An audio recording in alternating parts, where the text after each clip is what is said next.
Hello friends, NCERT के lecture series में आप सभी का स्वागत है।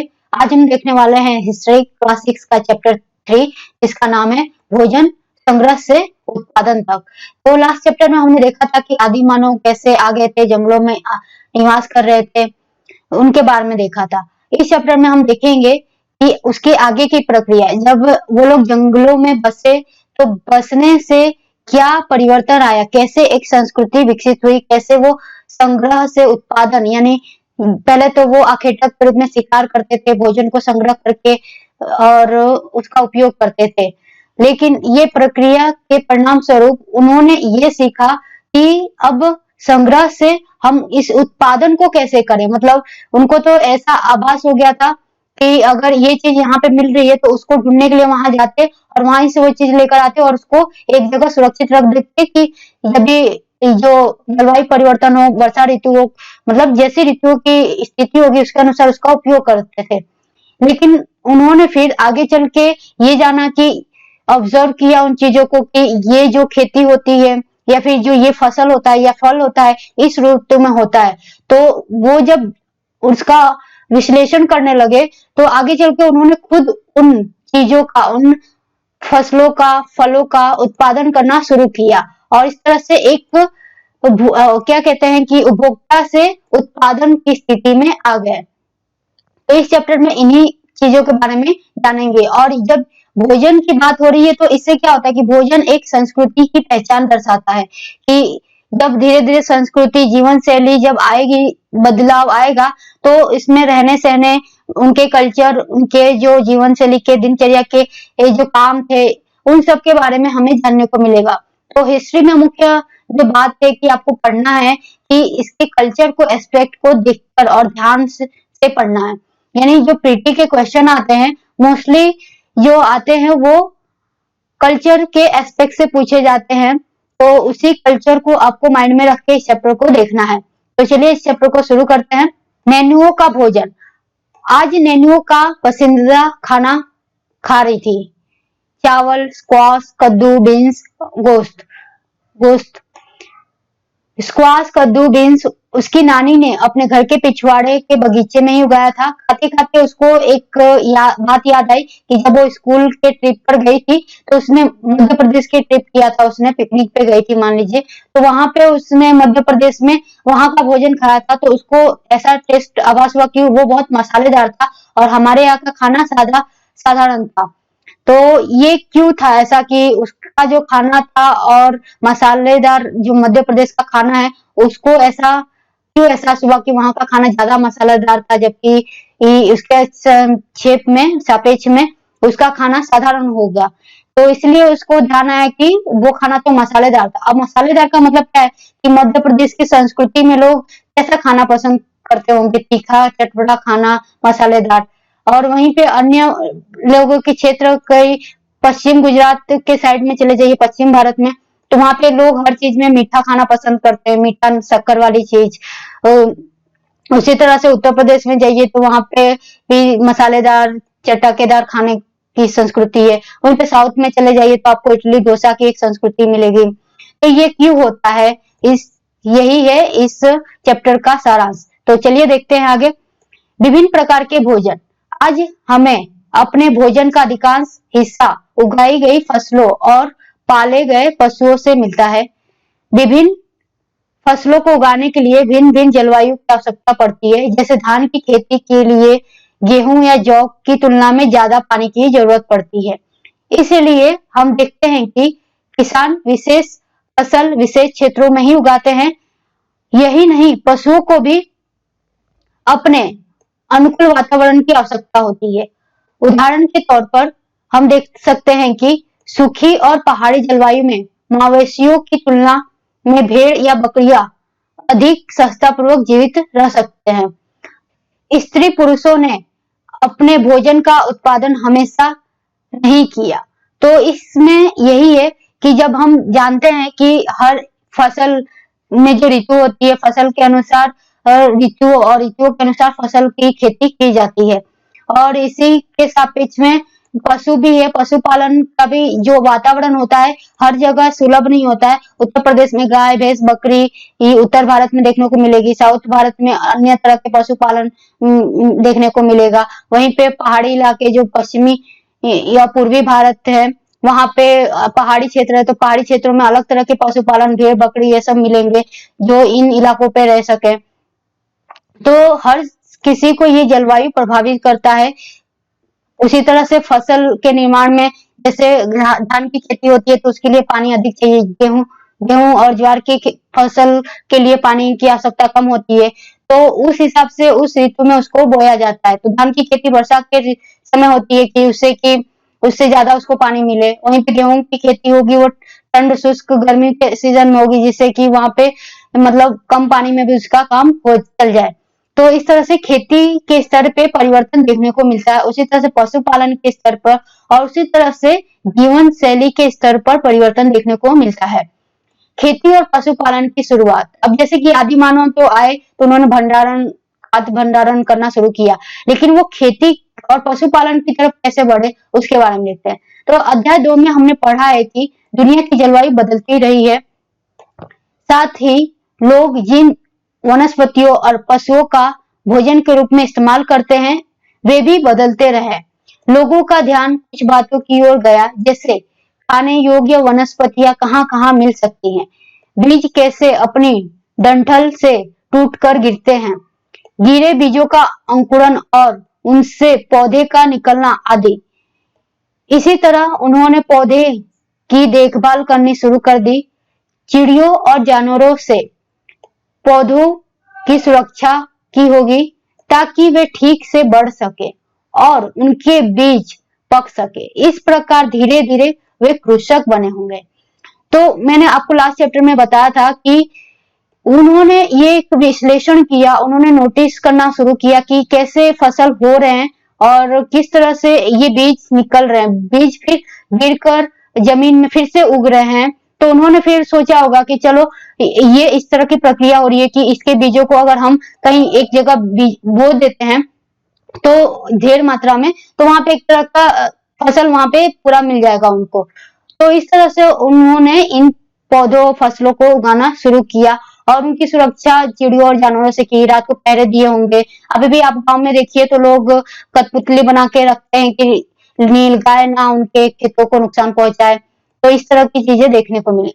इसी तरह लोगों ने अपने घरों के आसपास चारा रखकर जानवरों को आकर्षित कर उन्हें पालतू बनाया होगा। जैसे गाय भैंसों को अब खाना मिल जाए, हरा हरी हरी घासें मिल जाए, बकरियों को मिल जाए, कुत्तों को जो कुत्ते होते हैं उनको भोजन मिल जाए, तो वो आपके पास सदैव रहेंगे, उसे आप मारेंगे काटेंगे नहीं, बल्कि ये आप इनको बांध के रखिए, दिन भर खड़े रहकर आपकी गुलामी करेंगे। तो इस तरह से उन्होंने उसको पालतू बनाया। सबसे पहले जिस जंगली जानवर को पालतू बनाया होगा वह कुत्ते का जंगली पूर्वज था कि उसका पूर्वज मतलब कुत्ते के रूप में एक जानवर होगा, उसी कुत्ते को रूप में उसको पालतू जानवर बनाया होगा उन्होंने। उसी तरह धीरे धीरे लोग भेड़ बकरी गाय सुअर जैसे जानवरों को अपने घरों के नजदीक आने को उत्साहित करने लगे। ऐसे जानवर झुंड में रहते थे और ज्यादातर घास खाते थे। अक्सर लोग अन्य जंगली जानवरों के आक्रमण से इनकी सुरक्षा किया करते थे।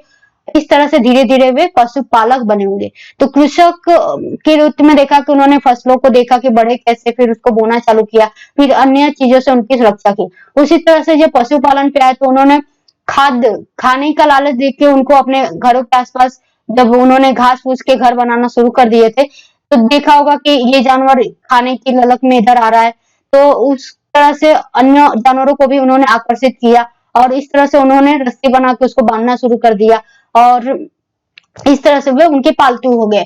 और पालतू होने में मतलब कौन कौन से जानवर थे, तो भेड़ थी, बकरियां थे, गाय और सुअर थे जैसे जानवर थे। और इनकी जो गाय भैंस भेड़ है ये क्या है पशु मतलब शाकाहारी हैं, लेकिन जो शेर है या फिर अन्य जंगली जानवर है वो तो मांसाहारी होते थे, तो इनको भी बचाना बहुत जरूरी था। तो उन्होंने क्या किया उन लोगों ने कि इन आक्रामक जानवरों से भी उनको बचाया और इस तरह से वे पशुपालक के रूप में विकसित हुए। बसने की प्रक्रिया कि किस तरह से वो बसे, तो लोगों द्वारा पौधे उगने और जानवरों की देखभाल करने को बसने की प्रक्रिया का नाम दिया गया कि जब वो क्या करेंगे कि पौधे उगाएंगे अपने आसपास, जानवर रखेंगे, तो इस तरह से उनका एक स्थायी जीवन होगा और वहीं पे रहकर अगर उन्हें भटकना नहीं, अब यहाँ पे क्या होगा कि उनको भटकना नहीं पड़ेगा फसलों के लिए, अलग-अलग जगह पे अनाज के लिए जाना नहीं पड़ेगा। अब अनाज उनके घर के पास ही मिल रहा है, तो इससे उनका एक स्थायी जीवन विकसित होगा। खाने-पीने को गाय भैंसों से, बकरियों से दूध मिल रहा है, तो इस तरह से भी एक बचने की प्रक्रिया में ये चीजों की सहायता ली उन्होंने। अपनाए गए पौधे जानवर अक्सर जंगली पौधे और जानवरों से भिन्न होते हैं। इसकी वजह यह है कि बचने की प्रक्रिया की दिशा में अपनाए गए पौधे या जानवरों का लोग चयन करते थे, यानी कि ये पौधा खाने लायक है, ये पौधा नहीं है, इस तरह से उन्होंने चुना होगा। उदाहरण के तौर पर लोग उन्हीं पौधों तथा जानवरों का चयन करते हैं जिनके बीमार होने की संभावना कम हो, अर्थात कि कोई ऋतु या ऋतु में किसी फंगस लग जाने से वो फसल नुकसान हो गई, तो ऐसी फसल को वो क्यों बोएंगे। और ये उन्होंने सालों साल ऑब्जर्वेशन करके नोटिस करके ऐसा किया होगा कि इस फसल पे बीमारी लग जाती है तो इसको नहीं, हम इसके बदले दूसरी फसल को बोएंगे जो लंबे समय तक टिके और अच्छी फसल दे, उन्हें अच्छे उत्पादन दे, अनाज दे। यही नहीं, लोग उन्हीं पौधे को चुनते हैं जिनसे बड़े दाने वाले अनाज पैदा होते हैं, साथ ही जिनकी मजबूत डंडलें अनाज के पक्के दानों के भार को संभाल सके। ऐसे पौधों के बीजों को संभाल कर रखा जाता है ताकि फिर से उगाने के लिए उनके गुण सुरक्षित रह सके। तो ये बीज का यहाँ चित्र दिया है कि ये बीज या गेहूं के भी बीज को देखा होगा कि गेहूं के फिर से बो तो वो गेहूं के रूप में फिर से उत्पादित होगा और जो उसकी फसल लगती है तो वो उसके डंडल पे ऐसे फूल जैसा लगता है और फिर धीरे धीरे वो बीज का रूप ले लेता है और बीज से फिर धान की फसल होती है, ऐसे बाली कहा जाता है उसको। तो ये क्या होगा कि बाली ऐसे इस डंडल पे टिक जाती होगी, तो उन्होंने उसको नोटिस किया होगा और फिर इसको बोना शुरू किया होगा कि इस पे टिकती है और ये रह सकती है लंबे समय तक, यानी इस बाली से हमें अनाज मिल सकता है, तो इसको ऐसे बोएंगे। उन्हीं जानवरों को आगे प्रजनन के लिए चुना जाता है जो आमतौर पर अहिंसक होते हैं। अब हिंसक जानवर को थोड़ी ना वो काबू में कर सकते थे, ना ही उनके पास जानवर हथियार थे किसी तरह के जो सुरक्षा कर सके, तो अहिंसक जानवर भेड़, बकरी, गाय, भैंस, इन पालतू जानवरों को ही उन्होंने अपना पशुपालन बनाया और उनके प्रजनन के लिए चुना, क्योंकि उनसे एक तो उनको दूध का लाभ होगा, फिर कहीं आने जाने के लिए सहायता होगी, तो प्लस जो उनका गोबर होगा उसका वो खेतों में खाद के रूप में उपयोग कर सकेंगे। तो इस तरह से उन्होंने इन्हीं जानवरों को चुना। इसलिए हम देखते हैं कि पाले गए जानवर कृषि के लिए अपनाए गए पौधे जंगली जानवरों तथा पौधों से धीरे धीरे भिन्न होते गए। मिसाल के तौर पर जंगली जानवरों की तुलना में पालतू जानवरों के दांत और सींगे छोटे होते हैं। जैसा कि हम देखते हैं कि भेड़ हुआ या फिर गाय भैंस हो गई, तो वो उतनी नुकसान नहीं करती हैं जितने जंगली जानवर होते हैं जो खूंखार होते हैं और लोगों पे आक्रमण करते हैं। बचने की प्रक्रिया पूरी दुनिया में धीरे धीरे चलती रही। यह करीब 12,000 वर्ष पहले शुरू हुई। वास्तव में आज हम जो भोजन करते हैं वे इसी बनने की प्रक्रिया की वजह से है कि जब जहां जैसे लोग बसे होंगे उन्होंने वैसे वैसे फसलों को चुना और उन्होंने उसका उत्पादन शुरू कर दिया और इस तरह से वो एक संस्कृति से दूसरी पीढ़ी की संस्कृति में प्रचलन में आई और ये आज तक हम तक पहुंची है। कृषि के लिए अपनाई गई सबसे प्राचीन फसलों में गेहूं, जौ आते हैं। उसी तरह सबसे पालतू जानवरों में कुत्ते के बाद भेड़, बकरी आते हैं। एक नवीन जीवन शैली। अब धीरे धीरे लोग बसना शुरू हुए तो एक क्या होगा कि एक कल्चर विकसित होगा और उसी को नवीन जीवन शैली का रूप दिया गया है। यहाँ पे कहा गया है तुम किसी पौधे के बीज को बोकर देखो, तुम पाओगे कि इसे विकसित होने के लिए कुछ वक्त लगता है। इसमें कुछ दिन, महीने या फिर साल लग सकता है। इसलिए जब लोग पौधे उगाने लगे तो उनकी देखभाल के लिए उन्हें एक ही जगह पर लंबे समय तक रहना पड़ा। तो बीज बोने से लेकर फसलों के पकने तक, पौधों की सिंचाई करने, खरपतवार काटने, जानवरों और चिड़ियों से उनकी सुरक्षा करने जैसे बहुत से काम लगातार उसमें शामिल हो गए। कि अगर खेती कर रहे हैं तो उनकी सुरक्षा कर, जो भी अन्य जो घासें उग रही हैं उनका निकालना, खरपतवार को, कीड़े को के लिए हटाना, फिर अन्य जानवरों से उसकी सुरक्षा करना। इस तरह से ये सारे काम उन्होंने वहां पे शुरू कर दिया। और कटाई के बाद फिर अनाज का उपयोग बहुत संभाल कर करना पड़ता था। अनाज को भोजन और बीज दोनों के रूप में, वो एक पीढ़ी में उगाए हुए अनाज या फिर एक ऋतु में उगाए हुए अनाजों को संभाल कर रखते कि अगले वर्ष या अगले समय महीने उसका इस्तेमाल करेंगे किसी न किसी उत्पादन के लिए, बीज बोने के लिए, फसल के रूप में। तो दोनों ही रूपों में उन्हें बचा कर रखना आवश्यक था, इसलिए लोगों को इसके भंडारण की बात सोचनी पड़ी। बहुत से इलाकों में लोगों ने बड़े बड़े बर्तन बनाए, टोकरियां बुनी या फिर जमीन में गड्ढा खोदा। अब इसीलिए पाया जाता है कि जमीन के अंदर भी उनकी गुफाएं मिलती हैं। तो कहीं ना कहीं ये भंडारण का ही एक मार्ग होगा कि उन्होंने सोचा होगा कि इस यहाँ पे ज्यादा सुरक्षित रहेगी ये चीज, क्योंकि क्या होता है कि वर्षा के कारण या फिर तापमान, जलवायु परिवर्तन के कारण इस पे असर पड़ता है अनाज पे और वो खराब हो जाती है। तो उन्होंने इस तरह की कुछ चीजें ढूंढी कि उनको बना के, कि कहीं खुले में रखेंगे तो उस पे क्या होगा कि हवा पानी लगेगी, नम होगी और वो सड़न के शिकार हो जाएगी और कीड़े पड़ जाएंगे। तो उन्होंने बड़े बड़े बर्तन बनाए होंगे और उसमें उन अनाजों को संग्रह किया होगा, जिसमें आज भी हम गांव में देखते हैं कि ढेरी होती है जिसमें अनाजों को रखा जाता है। आजकल तो लोहे के भी बने हुए ढेरी, बड़े बड़े कंटेनर आते हैं, उसमें अनाज, गेहूं जो भी है रखा जाता है। तो इस तरह उन्होंने उसकी सुरक्षा का भार संभाला। तो तुम यहाँ पे क्वेश्चन पूछा गया राइटर के बाद, तुम्हें क्या लगता है कि शिकारी या भोजन संग्रह करने वाले बर्तन बनाते और इसका प्रयोग करते होंगे? अपने जवाब का कारण बताओ। ऐसा क्यों कह सकते हैं कि उन्होंने बर्तन बनाए होंगे या फिर उसका संग्रह करने के लिए इन सब चीजों का इस्तेमाल किया होगा, या फिर संग्रह भी किया होगा कि नहीं? तो इसके साक्ष्य मिलते हैं, इस आधार पर उनको खाद्य भंडारण मतलब संग्रह कहा जाता है। तो इसके प्रमाण कहीं ना कहीं रूपों में मिले होंगे, तभी तो उसका अगली पीढ़ी में उन्होंने इस्तेमाल किया होगा या फिर अगले वर्ष इस्तेमाल किया होगा। तो कहीं ना कहीं सुरक्षा का तो उन्होंने भार संभाला ही था, काम किया ही था। जानवर की बात करते हैं।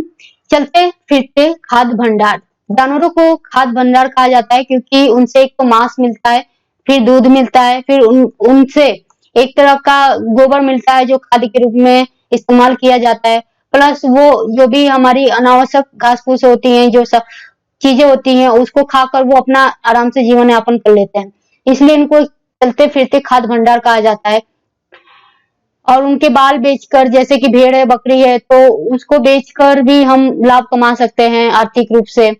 तो कई लोग तो ऐसे जो भेड़ों को पालते हैं कि साल भर पालते हैं और उसका बालों का बेचकर कुछ लाभ कमाते हैं, फिर उसके दूध को भी बेचा जाता है। तो इस तरह से ये क्या है कि लोगों को हर तरह से पशुपालन या जानवर लाभ पहुंचाते हैं। जानवर बच्चे देते हैं जिनसे उनकी संख्या बढ़ती है। अगर जानवरों की देखभाल की जाए तो उनकी संख्या तो बढ़ती ही है, साथ ही उनसे दूध भी मिलता है, मतलब मिलता तो है, जो भोजन एक अच्छा भोजन का स्रोत भी है। यही नहीं, जानवरों से हमें मांस भी मिलता है। दूसरे शब्दों में पशुपालन भोजन के भंडारण का एक तरीका ही है। तो इस तरह से मतलब पशुपालन करना कहा जाता है। आजकल भारत सरकार भी प्रोत्साहन दे रही है कि लोग पशुपालन की तरफ रुख करें, तो उससे उनकी जो सिर्फ खेती पर जो निर्भरता है उसमें कमी आए, क्योंकि कई बार खेती वर्षा न होने से सूखा पड़ा रहता है, तो जानवर किसानों को उतना उसका लाभ नहीं हो पाता, या फिर जो फसलें उगती हैं उसकी मात्रा अधिक होने से उसका भाव बाजार में कम मिलता है। तो एक चीज पे निर्भरता फिर कहीं ना कहीं उनकी आत्महत्या का कारण बनती है। तो सरकार उनको लिए पशुपालन जैसे अपनाने के लिए प्रोत्साहन देती है। आओ आरंभिक कृषकों और पशुपालकों के बारे में पता करें। मानचित्र 2 में देखो, क्या तुम्हें कई नीले वर्ग दिख रहे हैं? पता है, इनमें से प्रत्येक बिंदु उस जगह को दर्शाता है जहां पुरातनविदों को शुरुआती कृषकों और पशुपालकों के होने के साक्ष्य मिले होंगे। जैसा कि उस क्वेश्चन में पूछा था कि आप कैसे कह सकते हो कि वो कृषक जो थे वो भंडारण करते थे, या फिर पशुपालन का उन्होंने किस तरह से उसका ज्ञात हुआ, आज हमें ज्ञात है। तो जो इसकी छानबीन करने वाला व्यक्ति हो उसको पुरातनविद कहते हैं। लास्ट चैप्टर में हमने देखा था, वही पुरातनविद उन साक्ष्यों को ढूंढ निकालते हैं। तो ऐसे साक्ष्य मिले हैं जिनके आधार पर हम ये बातें कह सकते हैं। ये पूरे उपमहाद्वीप में पाए गए हैं। इनमें सबसे महत्वपूर्ण पश्चिमी क्षेत्र में अधिक, कश्मीर में और पूर्वी दक्षिणी भारत में पाए गए हैं इसके साक्ष्य। वास्तव में ये निर्दिष्ट स्थान कृषकों और पशुपालकों की बस्तियां थी या नहीं, इसे जांचने के लिए वैज्ञानिक खुदाई में मिले पौधों और पशुओं की हड्डियों के नमूनों का अध्ययन करते हैं कि जो गांव मिले, गांव में जो उनकी हड्डियां मिली और हड्डियों के साक्ष्य से उनको पौधे पशुओं की जानकारियां मिली, तो उसके अध्ययन किया गया वैज्ञानिक स्तर पे। फिर उसको मतलब एक रिसर्च के बाद कहा गया कि ये चीज इस चीज से जुड़ी हुई है। इनमें से सबसे रोचक जले हुए अनाज के दाने के अवशेष है। ऐसा लगता है कि ये गलती से या फिर जानबूझकर जलाए गए होंगे। वैज्ञानिक इन अनाजों के दानों की पहचान कर सकते हैं। इस तरह से हमें पता चलता है कि इस उपमहाद्वीप के विभिन्न भागों में बहुत सारी फसलें उगाई जाती रही होंगी। वैज्ञानिक विभिन्न जानवरों की हड्डियों को भी पहचान कर सकते हैं। अब इसकी पहचान कैसे होती है तो इसको समझते हैं पहले। कि मान लीजिए कि आप जिस जमीन पे हैं वो उसका ऊपरी भाग है, ठीक है। अब एक परत के बाद क्या होता है कि जमीन की परत बदलती रहती है, ऐसे उसके ऊपर एक एक लेयर चढ़ता ही रहता है। तो कई लेयरों के बाद हुआ कि ऐसे जमीन का जो भूमि का स्तर है उसमें लेयर बनते गए। तो जब सिंधु या फिर जो ये आदि मानव आए होंगे तो वो भी कभी ना कभी जमीन पे अपनी झोपड़ी बना के पशुपालन और अनाज उगाना, उनको खाना बनाना, मतलब खाना बनाएंगे, आग से परिचित होंगे तो आग जलाएंगे तो जली हुई चीजें, खाने बनाने की जो राख, वो सब मिलेंगे ही मिलेंगे। साथ में अगर वो भेड़ बकरियों की पालते हैं तो भेड़ बकरी अगर कुछ भी परिवर्तन आया होगा, मान लीजिए किसी तरह का जलवायु परिवर्तन हुआ और इनका विनाश हो गया, तो एक समय के बाद इनका क्या हुआ कि ये पूरी तरह मिट्टी में दब जाएंगे, मिल जाएंगे और इसके ऊपर नई परत चढ़ती जाएगी, है ना। तो इस परत के चढ़ने से पुरातनविदों ने क्या किया कि इसके खोदना चालू किया। खोद कर इन चीजों का इतनी गहराई में, आपको न्यूज में पढ़ा होगा कि यहाँ पे खोदने पे ये चीज प्राप्त हुई। तो ऐसे ही कई गांव मिले। तो इन गांव पूरे मतलब एक क्षेत्र में मिला होगा, फिर धीरे धीरे उसको खोदा होगा कि इसके कहाँ कहाँ तक फैला है वो, और उसकी खोदाई पूरे क्षेत्र में ऐसे किए होंगे। अब जो भी उस लेयर के नीचे चीजें मिली, इतना खोदने पे कि राख मिला, हड्डियां मिली, लोगों की हड्डियां मिली, जानवरों की हड्डियां मिली, फिर फसल के दाने मिले। तो इन सब चीजों का फिर उन्होंने वैज्ञानिक परीक्षण किया और उसके आधार पे कहा कि ये सब चीजें मतलब इस समय हुआ करती थी। नीचे की तालिका में तुम यह जान सकती हो कि कहां कहां अनाजों और पालतू जानवरों की हड्डियों के अवशेष मिले हैं।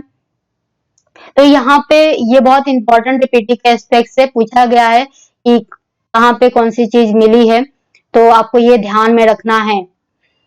पहला है कि गेहूं, जौ, भेड़ बकरी और मवेशी के साक्ष्य हमें मेहरगढ़, आधुनिक पाकिस्तान, जो पाकिस्तान आज कहलाता है, पहले उस समय मेहरगढ़ कहलाता था, वहां पे ये सब साक्ष्य मिले हैं। तो जैसा कि हमने लास्ट चैप्टर में पढ़ा था कि पहले कृषि जो है इसी जगह पे शुरू हुई थी, गेहूं जौ की, तो यहीं पे ये साक्ष्य मिले हैं।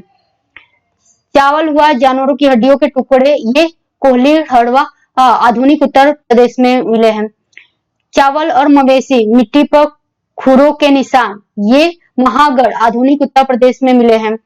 गेहूं और दलहन, गुफ का कश्मीर में मिले हैं। गेहूं और दलहन, कुत्ते, मवेशी, भैंस, भेड़, बकरी, इनकी हड्डियां मिली होंगी, उसके आधार पर ये कहा जा रहा है, तो ये रखना है। ये बुर्जुहोम, ये भी आधुनिक कश्मीर, जहाँ पे आज कश्मीर है, वहां पे ये सब साक्ष्य मिले हैं। पहले उसको बुर्जुहोम कहा जाता था। गेहूं, हरे चने, जौ, भैंस, बैल, ये सब चिरांद, जो बिहार का क्षेत्र है, चिरांद, वहां पे मिले होंगे। ज्वार, बाजरा, मवेशी, भेड़, बकरी, सुअर, ये हल्लूर, जो आंध्र प्रदेश का क्षेत्र है, वहां पे मिले होंगे। काला चना, ज्वार, बाजरा, मवेशी, भेड़, सुअर, ये पेयमपली आधुनिक आंध्र प्रदेश का एरिया होगा, वहां पे मिले होंगे। जिन जगहों पर अनाज और हड्डियों के अवशेष मिले हैं उनमें से सिर्फ कुछ ही हैं, मतलब वर्तमान में आज कुछ ही के साथ मिले हैं, पर ये सब चीजें मिली हैं। और इनके आधार पर कहा जाता है कि जो व्यक्ति थे, जो उस समय लोग बसने शुरू किए होंगे, तो फसल उगाए होंगे, इसलिए इसके साक्ष्य मिलते हैं। साथ में पशु पाले होंगे, इसलिए इसके साक्ष्य मिलते हैं। अगर ये दोनों चीजें कर रहे हैं तो वो कहीं घुमंतु जीवन शैली को उन्होंने छोड़ दिया होगा और एक जगह बसकर उन्होंने ये सब काम किया होगा। तो इस तरह से पूरा एक नई जीवन शैली इनके लिए आई। स्थायी जीवन की ओर पुरातनविदों को कुछ पूर्ण स्थल पर झोपड़ियों और घरों के निशान मिले हैं, जैसे कि बुरझोम, जो वर्तमान कश्मीर का इलाका कहा जाता है, के लोग गड्ढे के नीचे घर बनाते थे, जिन्हें गर्तवास कहा जाता था। ये भी पीटी के एस्पेक्ट से बहुत इंपॉर्टेंट एमसीक्यू में पूछा जा सकता है कि जो पुरातन या फिर प्राचीन काल के लोग थे, जो नवीन मानव था, वो कहाँ-कहाँ रहता था। तो इस तरह से वो घर लोग क्या कि मिट्टी जमीन के नीचे भी गुफाओं के बनाकर रहते थे, उसको गर्तवास कहा जाता था।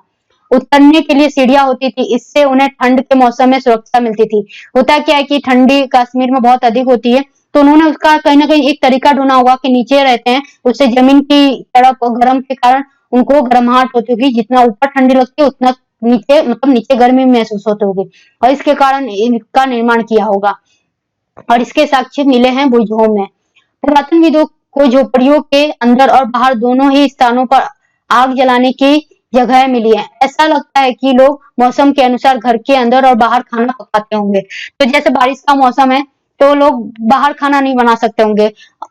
आज भी गांव में घरों में भी चूल्हा होता है, बारिश के समय में इमरजेंसी के समय उसका उपयोग करने के लिए कि बारिश हो जाए बाहर के चूल्हे पे तो घर में खाना बना सकते हैं। तो इस तरह से दोनों जगह आग जलाने के जो चलन रहा होगा कि यहाँ भी खाना दो जगह बनाया जा सकता है। बहुत सारी जगहों से पत्थर के औजार भी मिले हैं। इनमें से कई ऐसे हैं जो पूरा पाषाण युगीन उपकरणों से भिन्न है, इसलिए इन्हें नव पाषाण युग का माना गया है। इनमें वे औजार भी हैं जिनकी धार को और अधिक पैना करने के लिए उन पर पॉलिश चढ़ाई जाती थी। ओखली मूसल का प्रयोग अनाज और वनस्पतियों से प्राप्त अन्य चीजों को पीसने के लिए किया जाता था। आज हजारों साल बाद भी ओखली और मूसल का प्रयोग अनाज पीसने के लिए किया जाता है। तो ये नवापाषाण से लेकर आज के आधुनिक काल तक ये चीज प्रक्रिया गांव में स्थित है, आज भी शहरों में स्थित है। अब मिक्सर आने के बावजूद भी इनका उपयोग किया जाता है। उसी तरह प्राचीन प्रस्तर युग औजारों का निर्माण प्रयोग लगातार होता रहा। कुछ औजारों हड्डियों से भी बनाए जाते होंगे।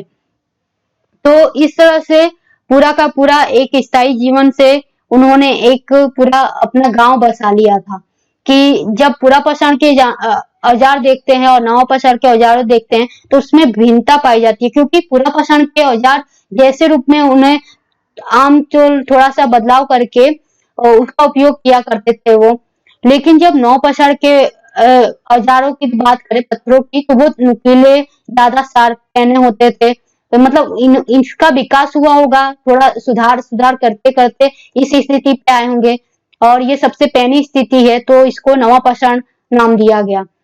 और इसी तरह से ओखली मूसल जो पत्थर की चीजें थी आज भी इस्तेमाल की जाती हैं, उसका आज भी चलन है नवपाषाण से लेकर आज तक।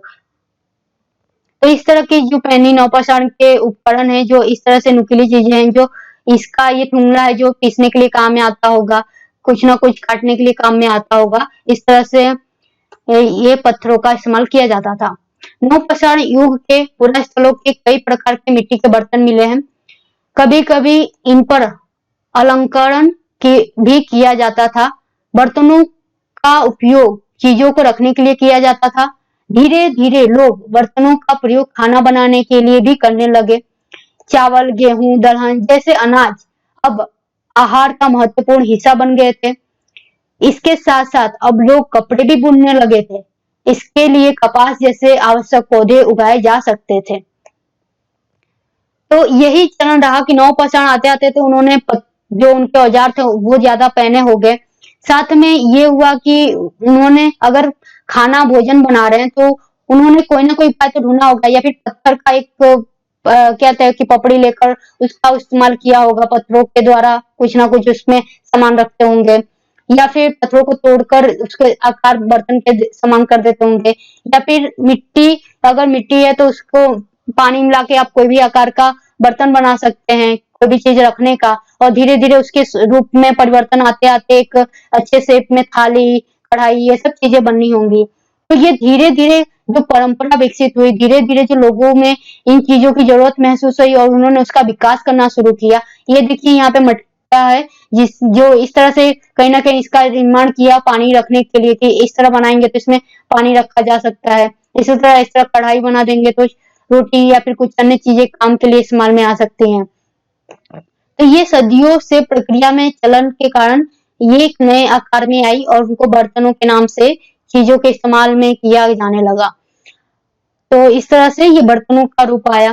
साथ में वो कपड़ों बनाने के भी चलन में आए। चलन किस तरह से कि कपड़े किस तरह से, क्योंकि शुरुआती मानव जो आया वो पत्ते के कपड़े पहनता था, क्योंकि उसको ज्ञात ही नहीं था। वो छाल, पेड़ों की छाल होती है, उसकी छाल निकाल के कपड़े बना के अपने शरीर को ढकता था, और शुरुआती दौर में यही प्रचलन सदियों तक रहा।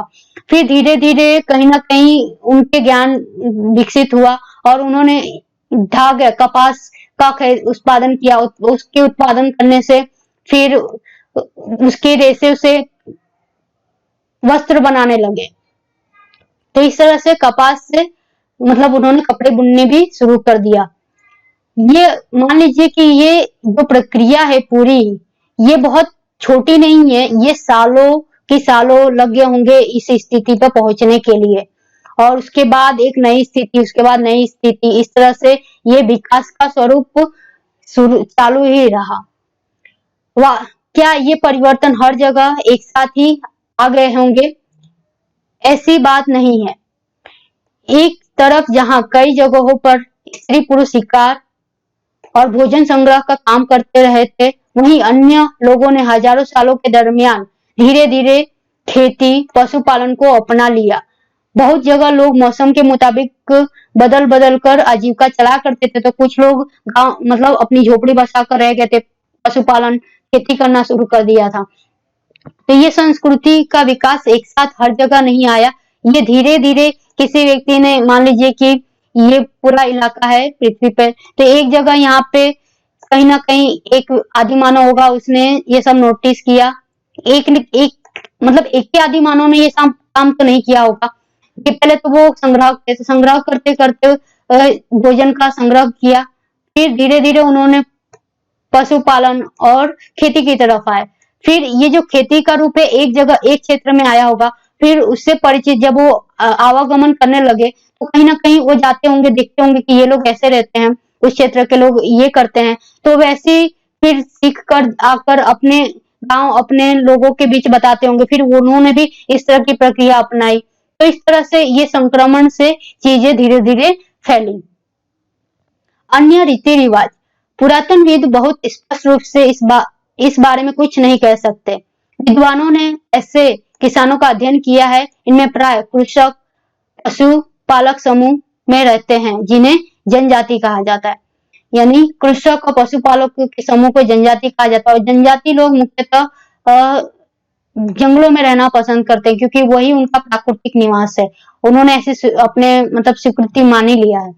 विद्वानों ने पाया है कि ये लोग कुछ ऐसे रीति रिवाजों को मानते हैं जो संभवतः पहले से ही प्रचलित रहे और उसी को आज तक फॉलो किया जाता है। अंडमान निकोबार में एक प्रजाति है जो अपने मतलब जो पूर्वजों की प्रचलन था, जो संस्कृति थी, उसी संस्कृति में आज भी जीवन अपना यापन करती है। आज वो बाहरी किसी सहायता या फिर किसी बाहरी व्यक्ति को वहां पे आने से रोकती है। तो वो इसका मतलब यही है कि वो अपनी संस्कृति पे अन्य बाहरी ही चीज हस्तक्षेप को अपना खतरा मानती है अपनी संस्कृति पे, और इसीलिए उसको हमेशा उससे दूर भागती है। तो आज जो जनजाति हैं, जो आदिवासी जनजाति थे, धीरे धीरे बसना चालू किए जंगलों में, तो उनकी अपनी संस्कृति विकसित हुई और उसको उसी परंपरा को वे आज तक संभाले हुए हैं। वो पेड़ों को नहीं काटते, जो भी प्राकृतिक फसल मिलती हैं, जो भी फल मिलते हैं, जड़ी बूटियां मिलती हैं, जो भी साधन मिलते हैं पौधों से, जो भी उत्पाद मिलते हैं, उनका उपयोग वो अपने जीवन यापन के लिए करते हैं। तो देखते हैं जनजातियों के बारे में। प्राय जनजाति के लोग छोटी छोटी बस्तियों में रहते हैं। ज्यादातर परिवार एक दूसरे से संबंधित होते हैं और इस तरह से परिवारों के समूह मिलकर जनजाति का निर्माण कराते हैं। इस तरह से एक समूह में एक लोग बसे, इस तरह से कुछ दूर पे लोग बसे, जंगल का इलाका है और ये बसते बसते एक पूरा गांव बन जाता है और ये पूरा एक जनजाति समूह कहलाया जाता है। जनजाति के सदस्य शिकार, भोजन संग्रह, खेती, पशुपालन, मछली पकड़ने जैसे पेशे अपनाते हैं। अक्सर महिलाएं खेती का सारा काम करती हैं। इसमें जमीन तैयार कर बीज बोने, पौधे की देखभाल करने से लेकर फसल काटने तक का सारा काम शामिल होता है। ये सारा का सारा काम खुद करती हैं व्यक्तिगत स्तर पे। पूरा का पूरा परिवार इसमें शामिल होकर ये सारे कामों को खत्म करता है। बच्चे पौधे की देखभाल करते हैं और चिड़ियों और जानवरों को दूर भगाते हैं ताकि वे पौधों और फसलों को नुकसान ना पहुंचाए। तो देखिए यहाँ पे बच्चे भी इस समय जनजातीय परिवारों में बच्चे भी काम करना छोटी उम्र में कर देते हैं। कोई ना कोई उनके लायक काम मिल ही जाता है जो वो उनको सौंप दिया जाता है कि भाई तुम ये करो। तो इस तरह से बच्चों का भी इसमें भूमिका होती है। महिलाएं फसल दावकर अनाज कुटती पीसती हैं। पुरुष आमतौर पर पशुओं के बड़े-बड़े झुंडों को चलाते हैं, जबकि बच्चे छोटे-छोटे झुंडों को। यहाँ जानवरों की सफाई, दूध निकालने का काम स्त्री पुरुष दोनों मिलकर करते हैं। उसी तरह दोनों मिलकर बर्तन बनाने, टोकरियां बुनने, औजार, झोपड़ी बनाने का काम भी साथ-साथ करते हैं। गाना, नाच, घरों की सजावट इनकी जिंदगी का एक अहम हिस्सा भी है। तो इस तरह से इन्होंने अपना एक पूरा संस्कृति डेवलप कर लिया है कि फसल उगाना है, उसका सारे काम सबके बटे हुए हैं कि स्त्रियां ये काम कर रही हैं, पुरुष चारा का काम कर रहे हैं। फिर दोनों मिलकर भी काम का बंटवारा कर रहे हैं कि टोकरी बिनने का, झोपड़ियां बनाने का, औजार बनाने का, दोनों मिलकर कर रहे हैं। बच्चे भी साथ में चरवाहे का काम कर रहे हैं। इस तरह से उनको ये ट्रेनिंग बचपन से ही दी जाती है कि शिकार करने की, मछली पकड़ने की। बच्चों को ये सब जो प्रशिक्षण है वो बचपन से ही शुरू हो जाता है कामों का और आगे चल के वही उनका व्यवसाय का एक आधार बनता है। तो इस तरह से जनजातीय जीवन है। कुछ व्यक्तियों को नेता मान लिया जाता है। वे अनुभवी वृद्ध व्यक्ति, नौजवान योद्धा या पुरोहित को हो सकते हैं। वयस्क महिला को भी उनके ज्ञान तथा अनुभव के लिए विशेष सम्मान दिया जाता है। तो देखिए यहाँ पे महिलाओं की बात की गई है कि महिलाएं भी पुरुषों के समान बढ़ चढ़ के भाग लेती हैं। इनकी संस्कृति, गाना, नाच जो भी है ये भी काम करती हैं, साथ में बाहर के भी काम करती हैं, घर के अंदर के भी घर का संभालती हैं। साथ में अगर ये कोई ज्ञान में विशिष्ट ज्ञान है तो इनको सम्मान भी दिया जाता है उस समुदाय के द्वारा। जनजातियों को सांस्कृतिक परंपराएं बहुत समृद्ध तथा विशिष्ट होती हैं। इनमें उनकी भाषाएं, संगीत, कहानियां, चित्रकारी भी शामिल है। उनके अपने देवी देवता होते हैं, प्राकृतिक देवता, पेड़ के भी बरगद देवता, सब पेड़ों को भी पूजा ये करते हैं। तो इस तरह से अपने खुद के देवी देवता है। इनकी संस्कृति की अपनी एक विशिष्ट बात है कि इसकी अपनी भाषा है जो हमें मतलब हम जो भाषा सीख गए हैं वो जनजातीय उस समय अलग भाषा इस्तेमाल करते होंगे। संगीत, कहानियां, चित्रकारी वो खुद करते होंगे। चित्रकारी करने के लिए वो प्राकृतिक रंगों का इस्तेमाल करते होंगे। कहानियां अपने पूर्वजों से सुनते होंगे, फिर वही कहानियों का एक पीढ़ी से दूसरी पीढ़ी पर प्रचलन होता होगा। तो इस तरह से मतलब अपना उसका पूरा एक संस्कृति डेवलप होती है। जमीन, जंगल, घास के मैदान पूरे कुनबे की संपत्ति मानी जाती है। कुनबा मतलब कि पूरे गांव की संपत्ति मानी जाती है, जिनका उपयोग सभी एक साथ करते हैं।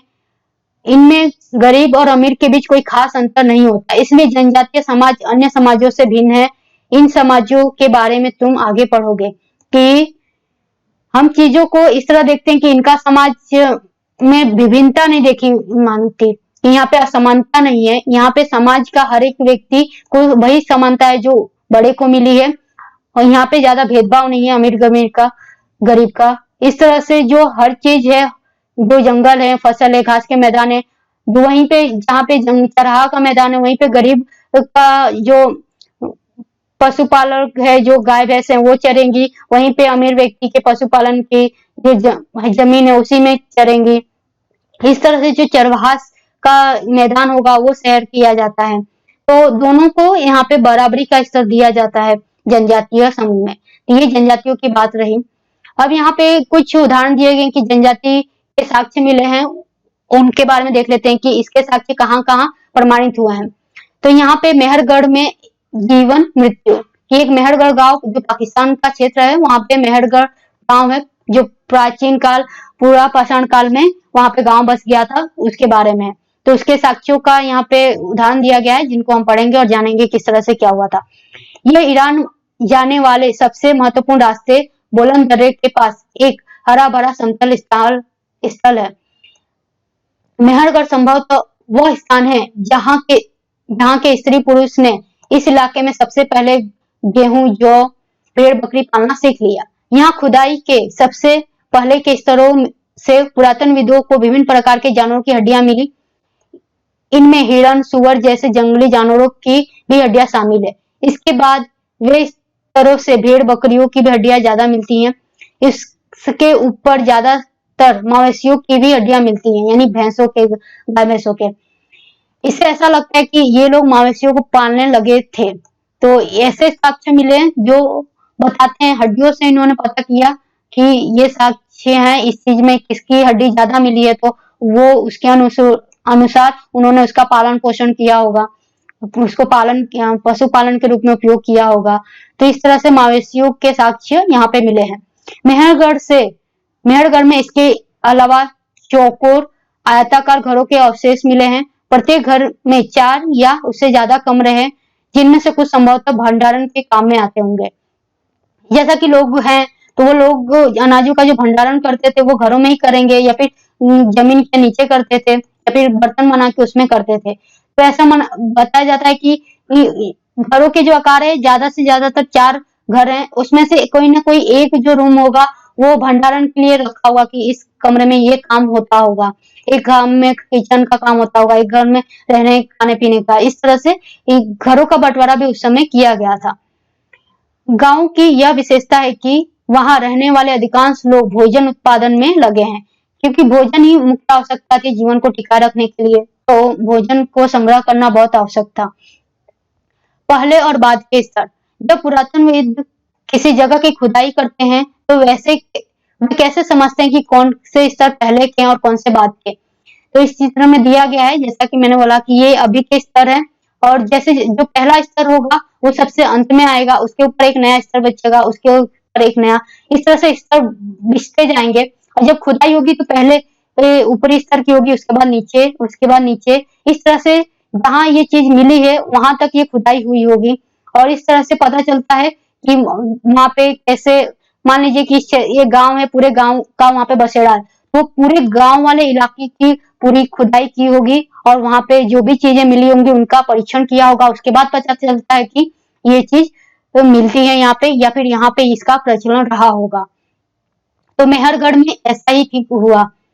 मृत्यु के बाद सामान्यतः मृतकों के सगे संबंधी उसके प्रति सम्मान जताते हैं और इसके साक्ष्य भी मिलते हैं। लोगों की आस्था है कि मृत्यु के बाद भी जीवन होता है, इसलिए कब्रों में मृतकों के साथ कुछ सामान भी रखे जाते थे। मेहरगढ़ में ऐसी कई कब्रें मिली हैं। एक कब्र में एक मृतक के साथ एक बकरी को दफना दिया गया था।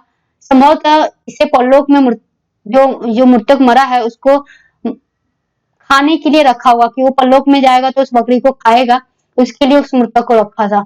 तो इस तरह से ये हुआ कैसे कि मेहरगढ़ में खुदाई हुई तो एक कब्र मिला, कब्र में अगर व्यक्ति की हड्डियों के साथ तो बकरी की हड्डियां मिली। अब हड्डियों की पहचान कैसे की गई, तो इसका वैज्ञानिक परीक्षण किया गया और पता चला कि ये मनुष्य भी है और यहाँ पे एक बकरी की है।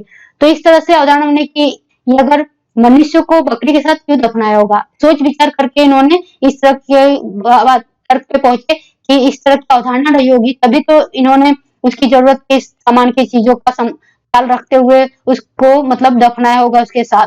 तो इस तरह से हुआ होगा। यहाँ पे ये घर का आकृति दिया है कि इस तरह 4 कोने के घर थे, एक घर में अनाज का ही ढेर मिला होगा तो उसको बताया होगा कि ये घर में मतलब एक भंडारण के लिए घर इस्तेमाल में होता था। तो इस तरह से चीजें होती थी। ये जो कब्र वाली है कि व्यक्ति के साथ कब्र के साथ बकरी के मतलब बकरी को दफनाने वाला जो तथ्य है ये पीटी में आ चुका है। तो आपको इस फैक्ट को ध्यान में रखना है कि जब मेहरगढ़ में खुदाई हुई तो इस तरह के साक्ष्य मिले। दाऊजली हेडिंग, ये दाऊजली एक स्थान है। यह पूरा स्थल चीन और म्यांमार की ओर जाने वाले रास्ते में ब्रह्मपुत्र की घाटी की एक पहाड़ी पर है। ब्रह्मपुत्र यानी उत्तर भारत की तरफ। यहाँ खरल और मुसल जैसे पत्थरों के उपकरण मिले हैं, इससे पता चलता है कि यहाँ लोग भोजन के लिए अनाज उगाते थे। साथ ही यहाँ जेडाइट पत्थर भी मिलते हैं। संभवतः यह पत्थर चीन से आया होगा। इसके अतिरिक्त इस पूरा स्थल से कास्ट सम यानी प्राचीन लकड़ी जो सख्त होकर पत्थर बन गई हो, ऐसे इसके भी औजार और बर्तन मिले हैं। यानी ऐसी लकड़ी, कास्टम लकड़ी का मतलब होता है कि ये लकड़ी का ही रूप हो, पर लकड़ी के ऊपर इतना धूप ताप दबाव पड़ा हो कि वो अपनी एकदम चरणों अवस्था में आ गई हो और इतनी मजबूत हो गई हो कि उसका इस्तेमाल हम औजार के लिए भी कर सकते हैं जो टूटे ना आसानी से, बर्तन के लिए कर सकते हैं जो जल्दी से जले ना या फिर जल्दी से उसका नाश ना हो। तो ये ब्रह्मपुत्र की घाटी में ये चीजें मिली हैं। अन्यत्र में फैक्ट में देख ले तो यहाँ पे नवपाषाण युग के सबसे प्रसिद्ध पुरा स्थल में एक चताल युग तुर्की में है। यहाँ दूर दराज के स्थानों से कई चीजें लाई जाती थी और उनका उपयोग किया जाता था, जैसे सीरिया से लाया गया चकमक पत्थर, लाल सागर की कौड़ियां, भूमध्य सागर की सिपिया। ध्यान रहे कि उस समय तक पहिए वाले वाहन का विकास नहीं हुआ था। लोग सामान को खुद जानवरों की पीठ पर लाद कर ले जाया करते थे। तुर्की में भूमध्य सागर की सिपियां और लाल सागर की कौड़ियां मिली। अब इन कौड़ियों के मिलने से ये लगा कि ये चीजें कहीं ना कहीं से लाई होंगी, और क्योंकि इस जगह पे इसके प्रमाण ज्यादा मिले होंगे और भूमध्य सागर में सिपियों के प्रमाण ज्यादा मिले होंगे, तो कहा जाता होगा कि ये इसका मूलभूत उत्पादन स्थल है और यहाँ से ये सिपियां यहाँ लेकर गई होंगे लोग। तो लोग ले जाते थे तो वो खुद चल के ले जाते थे या फिर जानवरों के साथ ऊपर लाद कर ले जाया करते थे। तो इस तरह से लोग मतलब पशुपालन का उपयोग वो यातायात के लिए भी किया करते थे। कुछ तिथियों की बात करें तो बसने की प्रक्रिया का आरंभ 12,000 वर्ष पूर्व पहले शुरू हो गया था। मेहरगढ़ में बस्ती का आरंभ 8,000 साल पहले हुआ। इसके साक्ष्य मिलते हैं कि ये जो भी साक्ष्य मिले हैं वो 8,000 साल पूर्व के हैं, इसलिए वहां उसको 8,000 साल पूर्व मान लिया गया कि यहाँ पे बस्तियों का बसाव शुरू हो गया था। तो आई होप कि इस चैप्टर को आप सभी को समझ में आया होगा। आज के लिए बस इतना ही। Thank you very much.